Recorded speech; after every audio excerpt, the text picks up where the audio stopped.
So this is another example. We are considering a scenario of retail co. So if you look at the company profile, there are a number of red flags.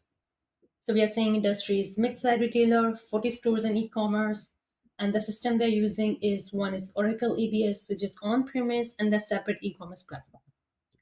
Then IT team, which is quite smaller, four-person team, and with what part-time contractor. And same for the payment, it's around 12,000 card transaction per day with a situation where they are trying to prepare for PCI DSS certification audit.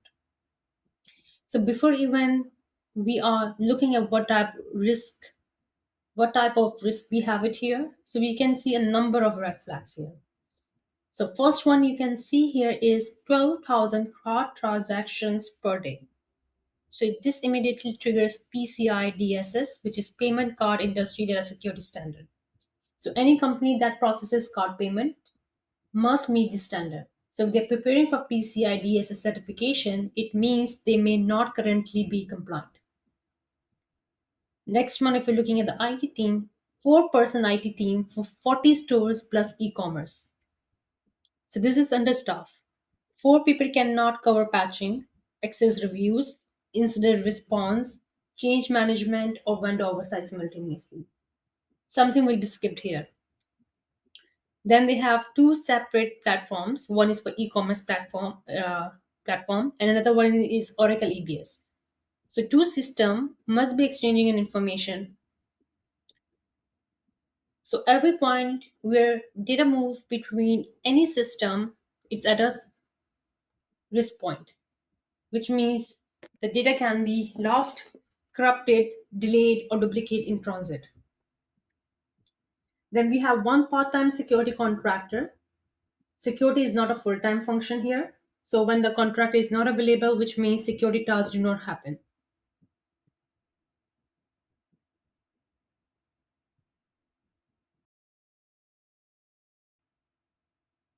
So now let's review the model answer here.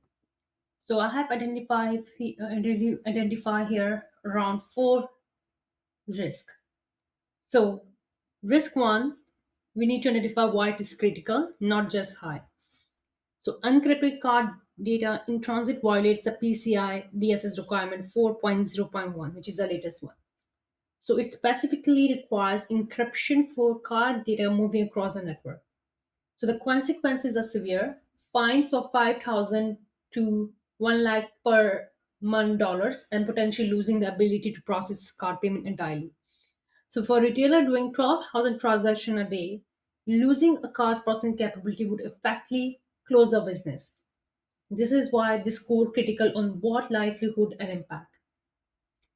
So just to give you an example, the 2013 Target breach started with encrypted data at point of sale terminals.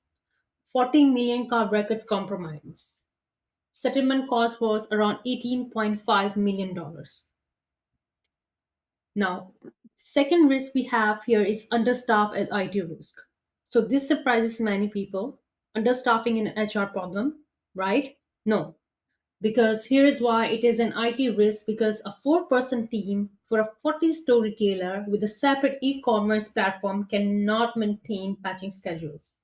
They cannot run quarterly access reviews and respond to incidents. So in practice, the first thing drop are patching and access review. So two control most commonly cited in breach investigations as have been neglected. One is patching and one is access reviews. So understaffing is directly and casually linked to your security incidents. So there are few risks we haven't mentioned here, but those are additional and we always have to look for them. For example, API security between e-commerce platform and Oracle. So the connection point itself may be unsecure. Developer access to protection system, common in smaller companies, or social engineering targeting finance staff. So even if you find a risk which is not in the list, it's still a good outcome for you.